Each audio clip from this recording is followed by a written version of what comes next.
নমস্কার সবাইকে বন্ধুরা, আজকে 5 জুলাই 2025 ইংরেজি ত্রিপুরা দর্পণ পত্রিকায় উঠে আসা একটি বিশেষ গুরুত্বপূর্ণ হেডলাইনের বিস্তারিত আলোচনা কী দেওয়া হয়েছে সেটা এখন আমরা দেখব। রাজ্য সরকারের বিভিন্ন দপ্তরে কর্মরত অনিয়মিত কর্মচারীরা দীর্ঘদিন ধরে বঞ্চনার শিকার। অনিয়মিত কর্মচারীরা বারবার নিয়মিতকরণের দাবি জানিয়ে আসলেও কোনো সুফল নেই। তাই নিজেদের দাবি আদায়ের লক্ষ্যে গত কয়েক মাস আগে রাজ্যে অরাজনৈতিকভাবে আত্মপ্রকাশ হয় ত্রিপুরা অনিয়মিত কর্মচারী মঞ্চ।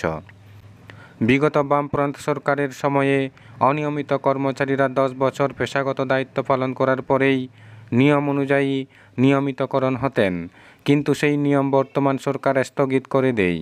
তাই নবগঠিত অনিয়মিত কর্মচারী মঞ্চ নিয়মিতকরণের দাবিতে ভারত পাক যুদ্ধের আবহের আগেই মহাকরণ অভিযান কর্মসূচির ডাক দেয়, কিন্তু তখন দেশের পরিস্থিতির নিরিখে তা আপাতত স্থগিত রাখা হয়। বর্তমান পরিস্থিতি স্বাভাবিক হয়ে উঠতেই মঞ্চ নতুন করে দাবি আদায়ের লক্ষ্যে মহাকরণ অভিযানের ডাক দেয়। পূর্ব ঘোষণা অনুযায়ী শুক্রবার রাজ্যের অনিয়মিত কর্মচারীরা তাদের দীর্ঘদিনের দাবি আদায়ের লক্ষ্যে সংগঠিত করে মহাকরণ অভিযান। তাদের দাবি রাজ্যের সমস্ত অনিয়মিত কর্মচারীদের নিয়মিতকরণ করতে হবে। নিয়মিতকরণের সপক্ষে অনিয়মিত কর্মচারীদের সমকাজে সমবেতন প্রদান, যে সমস্ত আংশিক সময়ের কর্মী যারা 10 বছর পূর্ণ করেছেন তাদেরকে অবিলম্বে অনিয়মিত কর্মীর স্বীকৃতি প্রদান, অনিয়মিত কর্মচারীদের মধ্যে যারা শূন্য হাতে অবসরে গেছেন তাদেরকে এবং যারা মৃত হয়েছেন তাদের পরিবারকে এককালীন 10 লক্ষ টাকা ক্ষতিপূরণ প্রদান ইত্যাদি। এই দাবিগুলিকে সামনে রেখেই এদিন আগরতলা প্রেস ক্লাব প্রাঙ্গণ থেকে অনিয়মিত কর্মীদের মিছিল বের হয়ে শহরের বিভিন্ন রাজপথ পরিক্রমার শেষে মহাকরণের উদ্দেশ্যে রওনা দেয়। মিছিলটি সার্কিট হাউস এলাকায় পৌঁছলে তার প্রতিরোধ করে পুলিশ। সেখানেই অনুষ্ঠিত হয় দাবিগুলির সমর্থনের সভা।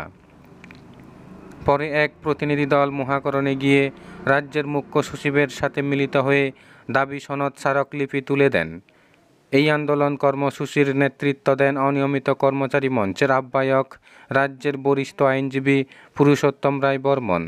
তিনি সংবাদ মাধ্যমের প্রতিনিধিদের মুখোমুখি হয়ে বলেন, 2018 সালের নির্বাচনের আগে বর্তমান সরকার ক্ষমতায় আসার আগে প্রতিশ্রুতি দিয়েছিল রাজ্যের সমস্ত অনিয়মিত কর্মচারীদের নিয়মিতকরণ সহ অন্যান্য সুযোগ সুবিধা প্রদান করা হবে, কিন্তু প্রতিশ্রুতি রক্ষা করেনি তারা।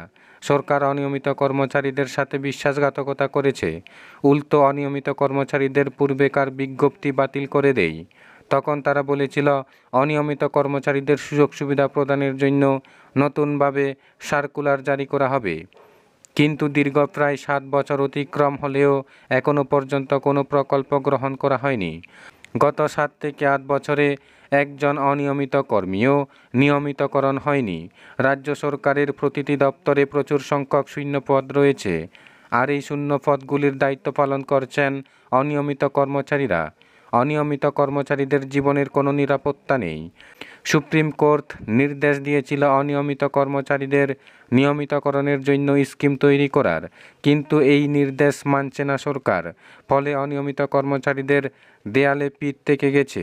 এই আন্দোলনের পরেও যদি সরকার কোনো পদক্ষেপ গ্রহণ না করে তাহলে আগামী দিন আরও বৃহত্তর আন্দোলন গড়ে তোলা হবে। বন্ধুরা, খবর আপাতত এই পর্যন্ত। বন্ধুরা, ভিডিওটি ভালো লাগলে লাইক, শেয়ার, সাবস্ক্রাইব করে আমাদের সঙ্গে থাকুন। ধন্যবাদ সবাইকে ভিডিওটি দেখার জন্য।